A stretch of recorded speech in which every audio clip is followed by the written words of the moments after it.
Hello दोस्तों, यदि आप में से कोई व्यक्ति किसी पुत्र या पुत्री को गोद रखना चाहता है तो उससे गोद रखने से पूर्व दत्तक ग्रहण अधिनियम 1956 की गोद लेने की जो शर्तें है उसे पहले जान लेना चाहिए,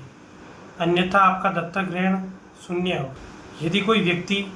किसी पुत्र को गोद लेना चाहता है तो उसके लिए पहली शर्त ये होगी कि यदि उसकी पत्नी जिंदा है तो उससे अपने पत्नी की सहमति लेनी होगी। बिना पत्नी की सहमति से वो किसी को गोद पुत्र नहीं रख सकता है। दूसरा, जिस पुत्र को वो गोद रख रहा है वो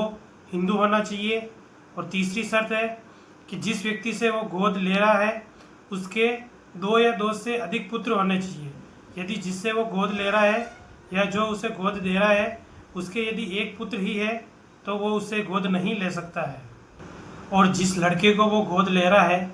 उसकी आयु 15 वर्ष से कम होनी चाहिए तथा वो अविवाहित यानी कि शादीशुदा नहीं होना चाहिए। परंतु यह ध्यान देने योग्य एक विशेष बात यह है कि यदि जो व्यक्ति गोद ले रहा है या जो महिला किसी पुत्र या पुत्री को गोद ले रही है, यदि उसकी सामाजिक रीति रिवाज और रूढ़िवादी प्रथा के अनुसार किसी विवाहित पुत्र या किसी विवाहित पुत्री को भी गोद लिया जा सकता है तो वो ऐसी पुत्र पुत्री को भी गोद ले सकता है जिसकी आयु भले ही 15 वर्ष से अधिक क्यों ना हो। और यदि कोई पुरुष किसी लड़की को पुत्री के रूप में गोद लेता है तो उसके लिए एक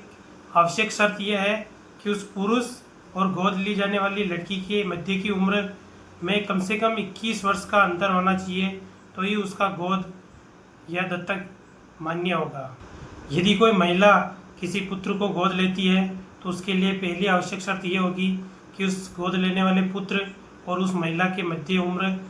का कम से कम 21 वर्ष का फासला होना चाहिए तथा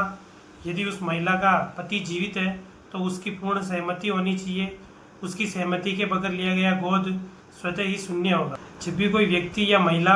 किसी पुत्र या पुत्री को गोद लेते हैं तो उसे गोदनामा लिखवाकर पंजीयन कार्यालय से उसका पंजीयन यानी कि रजिस्ट्री अवश्य करवा लेनी चाहिए ताकि भविष्य में कोई दिक्कत ना आए।